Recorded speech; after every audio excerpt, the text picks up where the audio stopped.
start off with the first one on Saturday late afternoon. The 1 seed, the Tennessee Titans, will play host to Joe Burrow, and those hard-charging Cincinnati Bengals, who held on for dear life against the Las Vegas Raiders, but turned them away at the end for their first playoff win in 31 years. Who did they beat 31 years ago?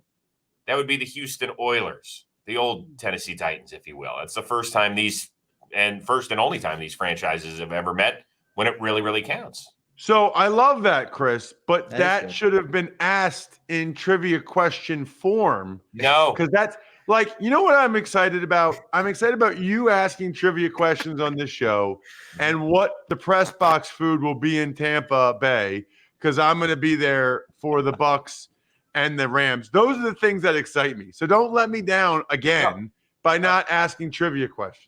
No, I think I've got one for each game. So you just hold your horses there, Ross Tucker. Love it. False start. Okay, Tucker, 5 yards. Not the first time he's heard that one. Wait till we get holding during the Rams. You know what? Thank goodness when I was in college, they still didn't say the number. Oh, now they say the number for the guy in college, and they zoom in on the guy too. You know, they show in college, the humiliation. In college, shot like, I'd get a personal foul, and I'd be like, Kyle Brandt did it, guys. It was him. Yeah. All right, Jared, what do we have on this one? Yeah, I'll be honest, the Titans are a tough team to handicap this year when you look at the numbers, because the numbers are kind of misleading. They played so many games without so many of their key players. I think the rest is huge here. So the Titans now have had 2 bye weeks since week 13. They had the regular bye week, and then they had the bye week that they just enjoyed. Meanwhile, the Bengals haven't had a bye since week 10. And, technically this is week 20. So it's been 10 consecutive weeks of games for Cincinnati. I know they had a game late in the year where they rested some starters. So that's kind of like a bye week. But you can see a pretty big difference here with the Titans numbers when they've had just A.J. Brown. They were 16th in offensive DVOA. With A.J. Brown and Julio Jones in the lineup, it jumps to 8th. And the running numbers actually are pretty similar this year with and without Henry. Obviously a slight increase with Henry, but not significant. I think the receiving impact of having Brown and Julio Jones on the field at the same time, that's the big impact for me. And when I look at the Bengals, just the defensive line issues for Cincinnati, how are they going to stop this Titans offense? Hendrickson concussion, Daniels questionable, Ojagbo out. They have a ton. Sorry, Ogunjobi. Ogunjobi, I apologize. Thank you for that. You put the emphasis on the wrong syllable there. Ogunjobi out. That is a huge loss for them inside, because he's been big in pass rush as well. And I'm concerned about this Bengals front holding up against what's a very physical Titans offensive line. The Titans defense has been fantastic too since the bye. They've only allowed 11.6 points per game, 3rd in EPA per play, 4th in dropback success rate. Can Joe Burrow do enough to overcome what I think is going to be a very successful Titans offense against a banged up Bengals defense? To me, this is a Titans play. We've seen the line move now, gone from 2.5 to 3, now 3.5. I expect this to close at 4.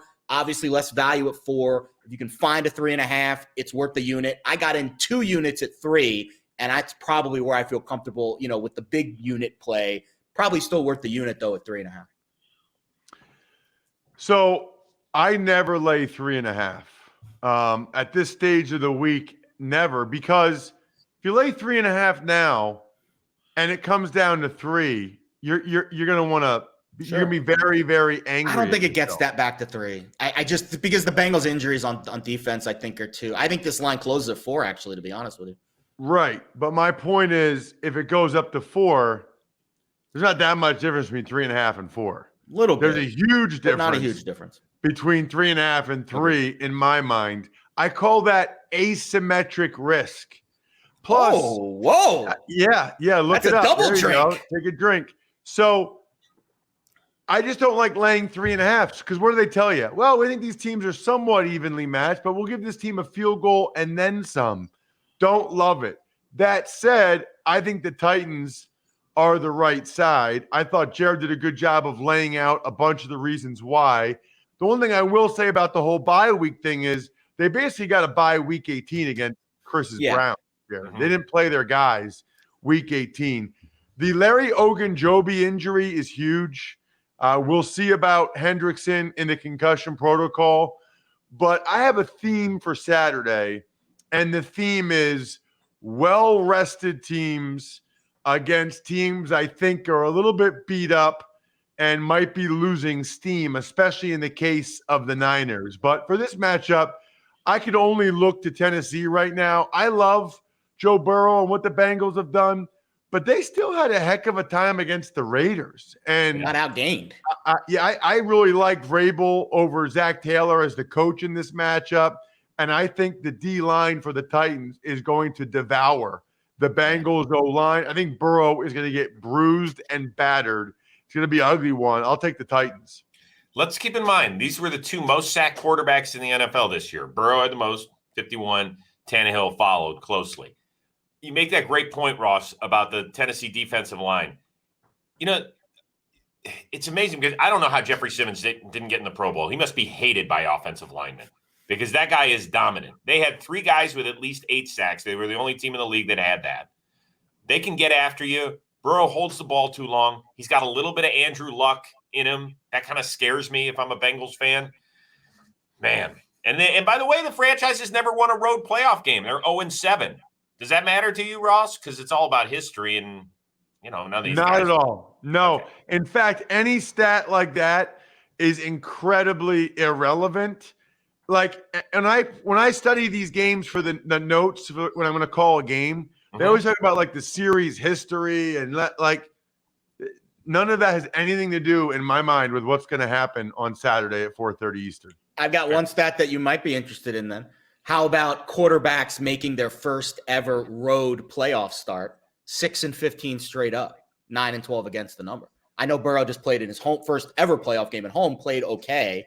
Going on the road in the playoffs for the first time, bit of a different animal. 9-12 against the number actually sounds pretty good to me. First road playoff start ever, 9-12 against number. But 6-15 straight up with a spread of 3.5, maybe 4. Going to be hard for, I think, the Bengals to cover and not win, I think. All right. A couple things here. Ryan Tannehill, he's had a lot of playoff games. He's 2-2. He averages about 133 passing yards per game, so it's not a huge number. Jared, what do you expect to see out of him this weekend through the air? Yeah, and he's had some rough games on the road. Actually, I was looking at his road stats. He's only played. He's at home. Tannehill. I'm sorry, I thought you said Joe Burrow. I apologize. Tannehill's 226.5. I like Tannehill over in this game, and I'll tell you why. So I think Derrick Henry is not going to have a huge impact. We're all talking about him coming back. I don't think he's going to have a huge, carry workload. But what I think will happen is his presence will open up things for Ryan Tannehill in the play action game, especially over the middle. Guys like Westbrook-Ikhine, the tight ends for the Titans, because you've got to still account on the outside for Jones and Brown, and you've got to still put guys in the box to not only shore up your inefficiency up front because they're thin on the defensive line, but you've also got to, protect against a possible Derrick Henry battering ram. And I think the middle is going to be wide open for this Titans passing offense. So I think Tannehill is going to have a pretty good game. By the way, Derrick Henry went through a padded practice earlier this week.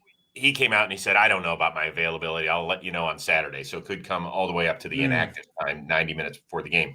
Jamar Chase, Ross Tucker, had a huge game against the Raiders, set a Bengals rookie playoff single game record in terms of yardage. Do you expect the same? Yeah, I think he'll go over his prop number of 85.6 receiving yards. I don't really think the Bengals have much of a chance if he doesn't. His chemistry with Burrow is incredible. Something that I think maybe was almost undervalued during the pre-draft process is just how valuable that is, that he could hit the ground running because of his rapport with Burrow. And, last week people were like, the Raiders are going to try to take away, Chase. So it's going to be a big game for Higgins or no. That's not what the Bengals do. They throw the ball to Chase and he makes plays. I think the Bengals are going to lose the game, which means they're going to have to be coming from behind. That just adds to Chase's ability to get receiving yards. I'll go over 85.6, not 85.5. It's 85.6 receiving yards. Okay, now I'll let you have your bite at the Joe Burrow apple, Jared. I was so excited to talk about Joe Burrow's passing yards prop. I jumped the gun a little bit. That's a false start on Jared Smith there. So Burrow's road numbers haven't been great, and he hasn't played a road game since Thanksgiving. How about that? And 3 of his 4 lowest yards per attempt games this season have come on the road. So the numbers don't favor him to have a good passing game on the road, but I think the game script will dictate he's going to have to throw it. And I think that's probably why 286.5 is probably about right, but I would lean to the over based on game script. But I think efficiency-wise, I do not expect Joe Burrow to be at peak in this game. All right. There will be some touchdowns scored. Ross Tucker, give me some TDs. Yeah. I'm going to go. There's a bunch of guys I could go with. I think I'm going to go with T. Higgins at plus 195. Big body. I think there's some value there. It seems like that's a guy that Burrow trusts down near the red area as well. I know there's probably a better chance of Jamar Chase. But I like the value of T. Higgins at plus 195. Even CJ Uzomah is interesting at 240 to me, but I'll go T. Higgins plus 195. Yeah, Uzomah's my guy. I agree, Ross. I don't think Chase is as much as explosive as he is. And he can break anything. I do think they are going to take him away in the red zone. They are going to make Joe Burrow in the red zone at least go somewhere else. So I think Uzomah's been I would say one of the most consistent weapons this year in the red zone. So I think that's a good number too at plus 240. Okay. For the Titans, I want to give everyone a really good number that I feel really good about. Ryan Tannehill plus 310. Love it. Plus 310 Ryan Tannehill. You get to the playoffs, these quarterbacks sell out. Tannehill is a sneaky good athlete. Did you know he played wide receiver at Texas A&M? You probably didn't know that. You probably never heard that before. Tannehill, touchdown, plus 310. I'll give you another off the beaten path one, and we talked about it a little bit, because of Tannehill's ability to find the play action game over the middle, and it's Nick Westbrook-Ikhine. He's had a really strong year. He is going to be the forgotten man of these 3 wide receiver sets. Obviously, Julio Jones and A.J. Brown are going to take up a lot of the lion's share of the attention of this Bengals secondary, but I think Ikhine over the middle in the slot in that 3 wide receiver look is going to be effective. And I think he has a big game yards prop wise, but I think for plus 250, his touchdown prop is certainly worth the sprinkle as well. All right, before we move on, Ross, open your ears. Trivia time. Yes. Derrick Henry, hopefully he will play for the Tennessee Titans. He is second in the playoffs in rushing yards per game. That's it with guys who played at least 5 playoff games. 111 yards per game. Who is first all time in rushing yards per playoff game? Oh, all time, not that are playing this year. Correct. Okay. All time rushing Jared, yards you saw this per guy game. play too. I did see him play. Okay, that helps. I'm gonna go Emmitt Smith. No. Okay. Jared, quickly. Adrian Peterson? Probably not, right? It's not a great Hints, guess. Chris. Hints. Don't tell us hints. Yeah, give me a hint. He was very happy with the college football outcome. Herschel Walker? So that means he's a Herschel Walker? No. Garrison Hurst. It's a great guess, but it's not right. Terrell Davis. I'm a Taylor? moron. Terrell Davis. Oh, Terrell Davis. Right. That's going to bother me the rest of the show. He went on epic playoff runs. Yeah, he did. I am a moron. Why does Pickswise even pay me to do this show? I don't know. Clip that, Jack. So Clip that little. Terrell Davis.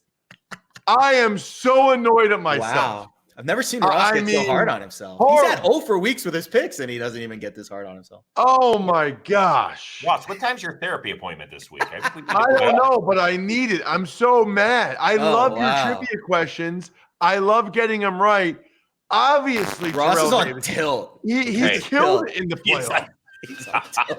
Hey, get up, walk away from the table. You'll be take a fine in lap. a second. Can we move on to the nightcap on Saturday, guys? Sure. It's the 1 versus 6 matchup. The Green Bay Packers, they've been resting their guys, just stretching, getting healthy. In the meantime, the Niners are sweating it out, saying, wait, Dak just ran a quarterback draw with no timeouts left in 14 seconds. This is great.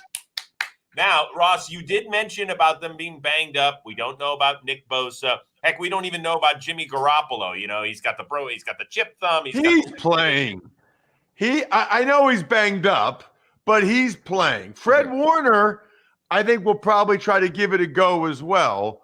But guys that finished the game before, 99% they play the next game. Garoppolo's playing. Agreed. By the way, how about Garoppolo throwing that terrible interception? The only thing he couldn't do in that situation to lose the game, potentially. And then I don't know why Kyle Shanahan had him motion Trent Williams on the 4th and an inch, but Garoppolo had premature esnapulation on that quarterback sneak and Jimmy had 2 really bad moments in the last 5 minutes or whatever of that game. And that's kind of who he is, I think, unfortunately, which is why, with the line right now, I got the Packers when they were laying 5.5. Right now, it's back up to 6. I honestly, earlier in the week, I was thinking Niners. I was thinking they've got the Packers number. They can run the rock, for whatever reason, whether it's regular season or postseason. It seems like Shanahan and his staff have a leg up on LaFleur and his staff. But the more I thought about it, the Niners expended every ounce of energy to make the playoffs, beating the Rams on the come-from-behind win. Every ounce of energy last week against the Cowboys. Now it's a short week at freezing Lambeau. They're all beat up. Ultimately, I think that the Niners run out of steam. And I think that Aaron Rodgers and his receivers, in particular Devontae Adams, I think that the corners for the Niners can be had. And unlike the Cowboys, I think Aaron Rodgers and the Packers will have them. The Niners train runs out of steam.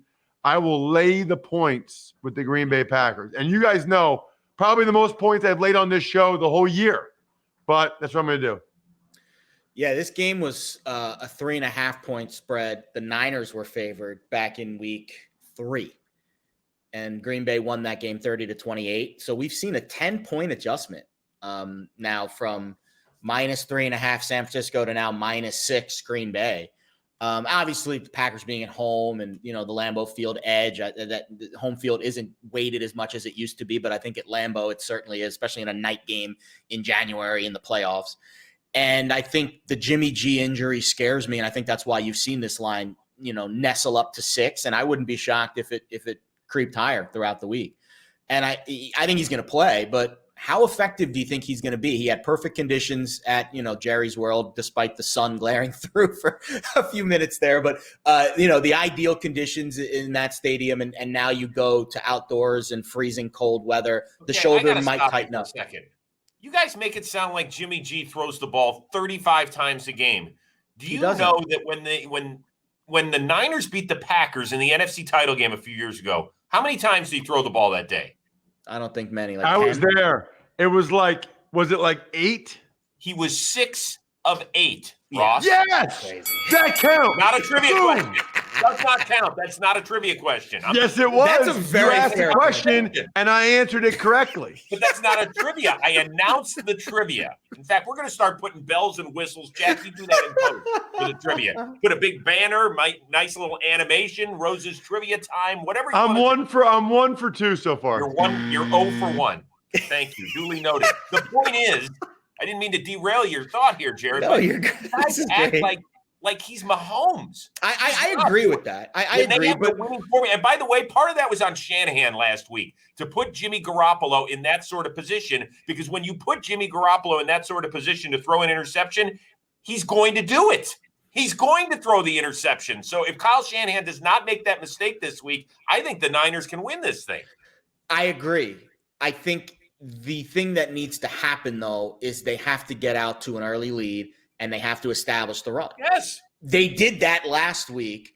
Will they be able to do that this week? I don't know, because I think I'm not betting this game. I have a futures action on the Niners to win the NFC at 15-1. I have futures action on the Packers to win the NFC and the Super Bowl. We discussed, Ross and I last week both like the Packers to win the Super Bowl.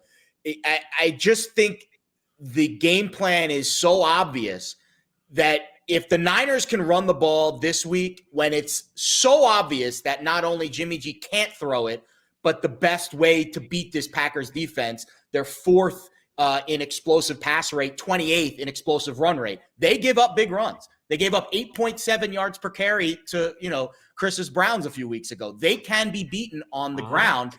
But if everybody knows that, if I know it, if you know it, to me, that's how the Packers will scheme this game. How effective will that scheme be? I don't know. They are getting some guys back defensively. That should help, but we don't know how fresh and how effective those guys will be. Alexander and Smith, certainly the names to keep an eye on this week in the Packers practice reports. But I agree with Ross that I think that this is just a team that might be running out of gas. And I don't care if Jimmy G throws it 0 times in the game or has a Mac Jones 2-for-3 game like he did against Buffalo.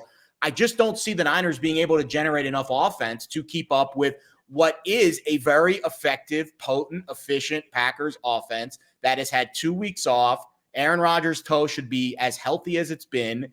And I worry about, the Niners' defensive front, especially if Bosa's a little bit balky and if Warner's not 100%. Jimmy G might have to throw in this game, and that's where the issues come in. And by the way, even if, he's got a high probability of making a big mistake late. He does that a lot. Yes. There's no question. Well, here's my point, though, also. The Packers, they're in a crappy division, guys. They just are. Sure. They haven't had what I would call a huge win since November 28th. Now, we have talked about this before. You can't blame them for other teams' deficiencies down the stretch, whether it's Baltimore or Cleveland or Minnesota, teams that we expected to maybe be in this tournament in January, and they didn't make it. But they haven't had what I would like to call an uber impressive win since November, and that came in a home game against the Rams. In that time, the Niners have had impressive wins at Cincinnati, at the Rams, at Dallas. That's pretty good. It's been an unbelievable second half. The Niners lead the NFL since week 9 in net yards per play. And we talked about how important that category was last week. The leader in that category last year, the Bucs won the Super Bowl. The Bills led the NFL in that category this year. And look what they just did to the Patriots. Net yards per play matters, and the Niners are as efficient as anyone in that category. I do think if you want to give an edge to the Niners passing offense, look to George Kittle. The Packers are 25th in success rate allowed to tight ends this year, 32nd in the red zone. Kittle's been kind of forgotten the last few weeks because of the running game. This could be a spot for him to maybe emerge, but I just don't trust Jimmy G in a close game on the road. And this game's going to be close. They're not going to have a 2-score lead like they had against the Cowboys, and then Jimmy G barely hung on for his life. I feel like the game script will favor Green Bay here, and then Jimmy G will be forced to throw. And that's where the issues come about. Let's just remember one other thing before we move on. Week 3, who drove the Niners the length of the field to give them the lead late with 2.5 minutes to go? Jimmy Garoppolo did. And then they left, less than 40 seconds for Rodgers. And I was going to say, what happened after that? I can't remember. All I'm saying is that we're all ripping on Jimmy G and saying this. He did put the team in the position to win the game. He was fantastic in the second half against the Rams a couple weeks ago, too. Listen, we all know his deficiencies, and his coach knows his deficiencies. We learned that the last time they made a Super Bowl. You know what? I'm not sure he does. I thought they threw the ball way more than they needed to last week against the Cowboys. But that's they couldn't stop them running the ball. They would get 6 yards on first down, and Kyle would call a bootleg on second, a sprint out on third, incomplete field goal or punt. I don't know that he does know his limitations as much as he should. Does, but you know that is Kyle Shanahan's MO. Go back to Super Bowl 51, where all they needed to do was run the ball and go kick a field goal, and the Atlanta Falcons are hoisting their first Lombardi Trophy when he was the OC. This is what he does. I don't care whether it's Matt Ryan at quarterback or Jimmy Garoppolo. For whatever reason, he can't take his own foot off the accelerator, and he's going to have to. It's a big reason why I'm laying the points with the Packers. Okay, he's also the kind of guy that shifts Trent Williams in motion on a 4th and inch quarterback sneak where Garoppolo gets premature snapulation. You're gonna keep hammering that one over home. 1.5 on the premature. There might be people that didn't listen to it 5 minutes ago. I had to hit it again. We got the over on that teaser time because we'll come back around soon enough. All right, real quickly, we're gonna have some touchdowns here. Jared, you bat lead off. Yeah, let's take a look at some of the numbers here. I think Debo is probably the first guy. I know, but I mean, that was gonna be mine. He's got to be it. I would say my Debo or touchdown, Kittle. Punk. So fine, I'll take Kittle at plus 185. You can take Debo. I gave you the numbers on Kittle that the Packers struggle in the red zone against tight ends, 32nd in red zone success rate. So I'll take Kittle. So we're still doing the deal where if the people we say, I know we try to give value, sure, but if the people we say are correct and the people retweet our tweet, they still get the $100, right? Yeah. Okay. So in that case, I'm going Debo for the Niners minus 115. That guy is an absolute machine. I love him. And for the Packers, I'll take Devontae Adams minus 140. You know why? Because Devontae Adams scores a touchdown every game. He does. It's unbelievable how he somehow always gets open in the red zone, even though you know that's where Aaron Rodgers is looking. So they're the two highest odds on the board. So maybe not the best value, but I'm trying to get the people that retweet from @Pickswise account a free $100.